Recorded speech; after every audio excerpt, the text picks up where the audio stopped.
नमस्कार दोस्तों, स्वागत है आपका आज के एक नए वीडियो में। दोस्तों, आज हम आप लोगों के लिए लेकर के आए हैं वृद्धा विधवा दिव्यांग पेंशन योजना से जुड़ी कई महत्वपूर्ण अपडेट होने वाले हैं आज के इस वीडियो में। दोस्तों, यहाँ पर आप देख पा रहे होंगे कि जिसमें लिखा हुआ है दोस्तों कि 15 सितंबर 2025 से पेंशन पर 5 नए नियम जो हैं वो लागू होने वाले हैं, जिसमें 3,000 रुपये से लेकर के 5,000 रुपये तक के जो पेंशन है वो मिलेंगे। साथ ही साथ में यहाँ पर आप लोगों का सितंबर महीने के जो पेंशन अभी नहीं मिले हैं, आप लोगों को सितंबर महीने के पेंशन कब मिलेंगे। और यहाँ पर एक अपडेट ये भी आ रहे हैं कि आप लोगों का जो पेंशन है वो मिलना बंद हो जाएंगे। तो दोस्तों, आप लोगों के जो मन में क्वेश्चन चल रहे होंगे, वही सारे क्वेश्चन का जवाब हम आप लोगों के साथ में आज लेकर के सारे कुछ पर डिस्कस करने वाले हैं। दोस्तों, यहाँ पर देखिए साथियों, आप लोगों को बहुत लंबे समय से कमेंट आ रहा था कि वृद्धा विधवा दिव्यांग पेंशन योजना के नए नियमों के बारे में जानेंगे और साथ ही साथ में वृद्धा विधवा दिव्यांग पेंशन योजना की जो पात्रता क्या रखी गई है और साथ ही साथ में बढ़ी हुई पेंशन कितने मिलेंगे। अगर बंद हो गया है पेंशन तो आखिर किस कारण से बंद हुए होंगे, जो कि यहाँ पर 10 कारण रहे होंगे जिससे आप लोगों को पेंशन बंद हुए होंगे। अगर आपका पेंशन बंद हो गया है तो कैसे सुधार कर पाएंगे और उसे फिर से कैसे चालू कर पाएंगे। बंद पेंशन योजना का क्या करें, हमारी पेंशन फिर से कैसे शुरू हो पाएंगे, सितंबर महीने के पेंशन कब मिलेंगे। आज के इस वीडियो में कंप्लीट जानकारी सारे कुछ साझा करने वाले हैं। दोस्तों, आज आप लोगों का जो मोस्ट डिमांडिंग था, सारे कुछ का जो क्वेश्चन था, वो आज हम आप लोगों के बीच में लेकर के आए हैं, जो कि यहाँ पर आप देख पा रहे होंगे। दोस्तों, यहाँ पर मैं आप लोगों को बता दूं कि वृद्धावस्था पेंशन की जो पात्रता रखी गई है वो क्या रखी गई है। आप लोगों को अगर नई फॉर्म भरना चाहते हैं या फिर अगर पेंशन रुक गई है, तो आपने मिस्टेक से कहीं गलत आवेदन कर दिया है, तो आपको किन चीज़ों का ध्यान रखना होगा। दोस्तों, आवेदन की आयु सीमा अलग अलग राज्यों में अलग अलग तरह के होते हैं। जैसे अगर मैं बात करूँ झारखंड की, तो इसमें देख सकते हैं झारखंड में उम्र सीमा 50 वर्ष रखा गया है। इसमें भी कुछ कंडीशन रखा गया है, जिसमें अगर आप महिला हैं और आपकी उम्र 50 साल है तब आप इस योजना का लाभ ले सकते हैं। झारखंड में नियम है दोस्तों कि अगर आपकी उम्र 50 साल है तो भी आप पेंशन योजना का लाभ ले सकते हैं, बशर्ते महिला है तब। और अगर पुरुष का केस है और उसमें SC ST के पुरुष हैं तब भी उसकी उम्र सीमा 50 वर्ष है। लेकिन अगर आप जनरल या OBC के पुरुष है तब फिर आपको ये जो उम्र सीमा है वो 60 प्लस करने होंगे, तभी आप लोगों को पेंशन योजना का लाभ मिलेंगे। दोस्तों, दूसरा, आप लोगों को जो पेंशन मिलता है उसमें आप लोगों को गरीबी रेखा से नीचे आने BPL कार्डधारी होना चाहिए। अगर आप लोग पेंशन योजना का लाभ लेना चाहते हैं तो आप लोगों को BPL कार्डधारी होना चाहिए। साथ ही साथ में आप लोगों का जो आय है वो राज्य सरकार तय करती है। जैसे कुछ राज्यों में 1 लाख रुपये से अगर अधिक है तब आपको पेंशन नहीं मिलेगा, 1 लाख रुपये सालाना से कम है तब आप लोगों को पेंशन के लिए लाभ मिलेंगे, जो कि यहाँ पर वही चीज़ें लिखा गया।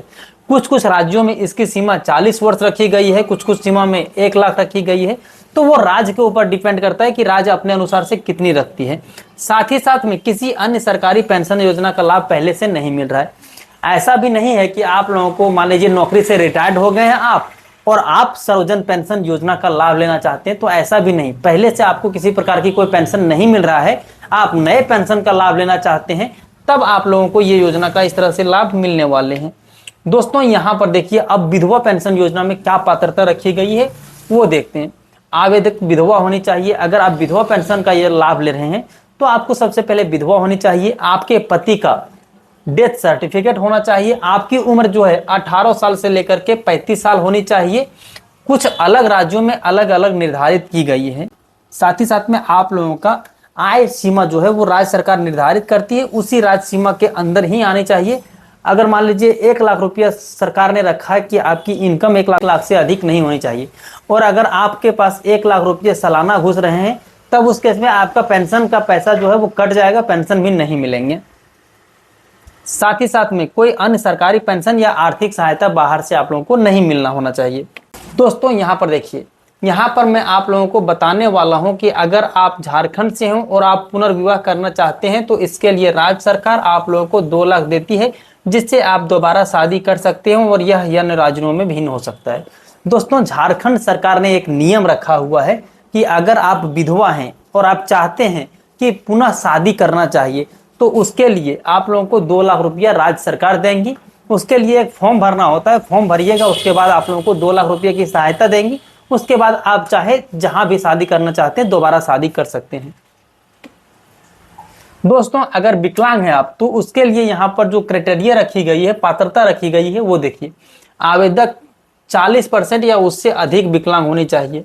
मान लीजिए आप नेत्रहीन हैं, ठीक है, तो आपके पास आंखें नहीं होनी चाहिए, और आंखें है तो कम दिखाई देना चाहिए। कुछ बहरा होते हैं, कुछ का पैर काम नहीं करते हैं, हाथ काम नहीं करते हैं, तो उसमें मिनिमम जो है वो 40% से अगर कम है तो फिर आप लोगों का इस योजना का लाभ नहीं मिलेगा। इससे अधिक अगर विकलांग है तब आप लोगों को इस पेंशन योजना का जो लाभ है वो मिलेंगे।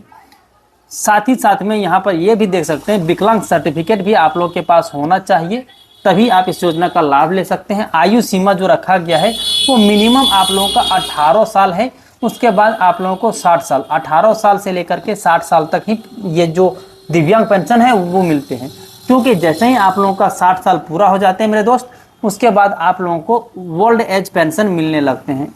ओल्ड एज पेंशन जो है वो मिलने लगते हैं, जिसे आप लोग वृद्धा पेंशन भी कहते हैं, ठीक है। इसके साथ साथ में इसमें भी एक नियम है कि आपके परिवार में से जो सरकार ने तय सीमा रखी गई कि उससे अधिक आप लोगों को इनकम नहीं होना चाहिए, तब आप लोगों को ये लाभ जो है वो मिलेंगे। अब आइए 5 नए जो नियम है जो लागू हुए हैं वो क्या हैं। पहला, केवल पात्र पेंशन धारी को ही पेंशन योजना का लाभ मिलेगा। सरकार ने यह स्पष्ट कर दिया है कि अब केवल वृद्धा, विधवा, दिव्यांग पेंशन योजना के लाभार्थी को ही बढ़ी हुई जो पेंशन है वो मिलने वाले हैं। दोस्तों यहाँ पर यह सीधा कह दिया है कि अगर वे लोग जो असल में पेंशन योजना लेने हकदार हैं उन्हीं लोगों को पेंशन मिलेगा, और जो बढ़ी हुई पेंशन है वो न्यू लोगों को दिए जाएंगे। न्यू लोगों से मतलब जो पूरी तरह से पात्र रखते होंगे। दूसरा, पेंशन राशि में जो बढ़ोतरी किया गया है वो देखिए, पात्र लाभार्थियों को अब 3,000 रुपये से लेकर के 5,000 रुपये तक के जो पेंशन है वो प्रति माह आपके बैंक खाते में भेज दिए जाते हैं। दोस्तों ये जो चीज़ें हैं वो अलग राज्यों में अलग हो सकते हैं। मैं आप लोगों को यहाँ इसलिए बता दे रहा हूँ क्योंकि आप लोग सोच लोगे कि मुझे तो 1,000 रुपये ही मिलते हैं। तो दोस्तों झारखंड में अभी 1,000 रुपये मिल रहे हैं, ठीक है। तो झारखंड वाले बोल देंगे कि ये फेक वीडियो है, क्योंकि ये उसके लिए नहीं है, ये अन्य राज्यों के लिए। दूसरा, कुछ राज्यों में 5,000 रुपये भी मिलते हैं। तो ये आप ये ना समझो कि आपको नहीं मिल रहे हैं, अलग इसीलिए कुछ जगहों में 1,100 रुपये मिलते हैं। जैसे बिहार में अभी 1,100 रुपये मिलते हैं। दिल्ली की अगर मैं बातें करूं तो दिल्ली में अभी 2,500 रुपया ही पेंशन मिल रहे हैं। तो उसी आधार पर राज्य सीमा अलग अलग टाइम में अलग अलग जो है वो चेंज करती हैं। तो आप इस चीज़ को अपने ऊपर नहीं लीजिएगा कि आपको पेंशन नहीं मिल रहे हैं। दूसरा, यहाँ पर देख सकते हैं, तीसरा, अपात्र लोगों को पेंशन योजना को जो है वो लाभ नहीं मिलेगा, बंद होंगे। जो लोग सरकार के दिए हुए शर्त को नहीं मानते हैं उसकी पेंशन जो है अब बंद कर दिए जाएंगे। पेंशन से मतलब जैसे यहाँ पर क्राइटेरिया रखा गया है कि आप लोगों को सालाना इनकम 1 लाख से अगर अधिक है तो फिर आप लोगों का नाम कटने वाले हैं, तो उस स्थिति में आप लोगों का नाम कट जाएंगे। अगर पेंशन लेने के लिए 2 काम जरूरी हो गए हैं। पहला, सरकार के गाइडलाइंस के अनुसार आप लोगों को अब आपके खाते में KYC करना होगा, ठीक है। अगर आपके खाते में KYC नहीं है तो फिर आप लोगों को पेंशन के पैसे नहीं मिलेंगे। दोस्तों यहाँ पर बहुत सारे लोगों का कमेंट ये भी आता है कि पिछले 4 महीने से 5 महीने से हमको पेंशन के पैसे नहीं मिल रहे हैं। तो उनको मैं बता दूं कि आपके खाते में कोई दिक्कत होगा, खाते को आप जाकर के KYC करवा लीजिएगा, ठीक है। और अगर इसके बाद भी आप लोगों को पेंशन नहीं मिलता है तो उसका हम आपको आगे चल करके सॉल्यूशन बताने वाले हैं। साथ ही साथ में आप लोगों को KYC करना जरूरी हो गया है।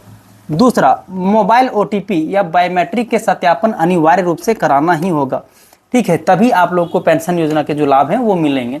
साथ ही साथ में DBT कराना होगा, जिससे आप लोगों को पेंशन मिलने में जो है पारदर्शिता बढ़ती जाएगी। और अभी जो आप लोगों को पेंशन भेजा जाता है वो DBT के माध्यम से ही भेजा जाता है, जो कि आप लोगों के खाते में ही डायरेक्ट पैसा पहुंच जाते हैं। अगर आपके खाते में DBT नहीं होंगे तो DBT करवा लीजिएगा, वरना आप लोगों को जो पेंशन है वो बंद हो जाएंगे। दोस्तों पेंशन बंद होने के 10 प्रमुख कारण क्या क्या हैं। अगर आप लोगों को पेंशन नहीं मिल रहे हैं तो उसके जो 10 कारण है वो देखिए। पहला, लाभार्थी का मृत्यु हो चुका है। दूसरा, आधार कार्ड में जो है वो खाते में लिंक नहीं है। तीसरा, लाभार्थी की आय निर्धारित जो सीमा रखा गया है उससे अब आपकी अधिक कमाई होने लगी है इसीलिए। चौथा, पहले से आपको सरकारी पेंशन मिल रही थी इसीलिए आप लोगों का पेंशन कट गया है। पांचवा, पेंशन धारक अब दूसरे राज्य में शिफ्ट कर गए हैं। पहले आप झारखंड के निवासी थे और अब बिहार चल गए हैं, तो फिर इस केस में भी आप लोगों का पेंशन का पैसा जो कट जाता है। छठा नंबर, आधार बैंक वेरिफिकेशन ना करवाया होगा। अगर आपने आधार में केवाईसी नहीं करवाया होगा, जो पेंशन पोर्टल है वहां पर आपने केवाईसी नहीं करवाया होगा, जो कि मैंने वीडियो ऑलरेडी डाल दिए हैं कि अगर आपने केवाईसी नहीं करवाया होगा तो केवाईसी करवा लीजिएगा, वरना आप लोगों का पेंशन बंद हो जाएंगे। सातवां, उम्र सीमा से पहले आवेदन कर लेना। कुछ लोग क्या करते हैं, उसकी उम्र मान लीजिए 40 साल है और वो लोग पेंशन भर देते हैं फॉर्जरी टाइप से, तो उन लोगों का पेंशन जो है वो बंद कर दिए जाते हैं। आठवां नंबर, डॉक्यूमेंट सत्यापन केवाईसी नहीं करवाना। आप लोगों का जो डॉक्यूमेंट्स है उसको सत्यापन कराना होगा, केवाईसी कराना होगा। अगर नहीं करवाओगे तो उस केस में भी आप लोगों का बंद हो जाएगा। नौवां देख सकते हैं, बैंक खाता में केवाईसी ना होने के कारण बैंक का बंद हो जाना। बहुत केस में ये भी होता है कि सरकार तो आप लोगों को पैसा भेज रही है, लेकिन आपके खाता जो है वो बंद हो गए हैं, जिसके कारण आपके खाते में पैसे आ ही नहीं रहे हैं, और अगर आ भी रहे हैं तो आपके पैसे निकल नहीं रहे हैं और आपको पता नहीं चल पा रहा है कि आपका पेंशन का पैसा आ रहा है कि नहीं आ रहा है। 10वां, पेंशन योजना में मोबाइल नंबर का अपडेट ना होना। दोस्तों, ये भी एक कारण माना गया है कि अगर आपके पेंशन पोर्टल में अपना मोबाइल नंबर नहीं दर्ज कराए हैं तो आप लोगों को पेंशन के पैसे नहीं मिलेंगे। ये सब कुछ गलतियां करने की वजह से आप लोगों का पेंशन जो है पिछले 4, 5, 6 महीने से आप लोगों को पेंशन नहीं मिल रहे हैं। दोस्तों, अगर आप लोगों का पेंशन बंद हो गया है तो क्या करना होगा? अगर आपकी पेंशन बंद हो गई है तो कोई बात नहीं है, दोबारा से चालू हो जाते हैं। इसके लिए आप लोगों को आपका नज़दीकी जो ब्लॉक होंगे, कार्यालय है, वहाँ जाना होगा। आधार कार्ड, बैंक खाता को लेकर के जाना होगा। वहाँ पर जो प्रॉब्लम होगा वो बता देंगे। आधार कार्ड और बैंक खाते को लिंक करना होगा। फिर से आप लोगों का पेंशन योजना में केवाईसी कराना होगा, और अगर किसी कारणवश दस्तावेज में गलती हो गई तो फिर से उसे सुधार कराना होगा। तब जाकर के आप लोगों का जो भी पैसा रुका हुआ है वो आप लोगों के बैंक खाते में पहुंच जाएंगे। अब आप लोगों का जो मोस्ट डिमांडिंग क्वेश्चन था कि सितंबर महीने के पेंशन कब मिलेंगे, तो दोस्तों अभी तक हमने जो सोशल मीडिया में सारी जानकारी ली है वहां से अभी आप लोगों को पता चल रहे हैं कि अभी से लेकर के 2 से 4 दिनों के अंदर अंदर ही आप लोगों के खाते में डीबीटी के माध्यम से पैसे जो है वो पहुंचा दिए जाएंगे। तो दोस्तों, कैसा लगा आज का वीडियो कमेंट बॉक्स में जरूर बताइएगा। वीडियो पसंद आता है तो चैनल को सब्सक्राइब कर लीजिएगा, क्योंकि इसी तरह से जो रिलेटेड आप लोगों का क्वेश्चन रहता है उसी क्वेश्चन पर हम वीडियो बना देते हैं। तो आज के लिए इतना ही, फिर मिलते हैं अन्य किसी वीडियो में। तब तक के लिए जय हिंद, अपना ख्याल रखें।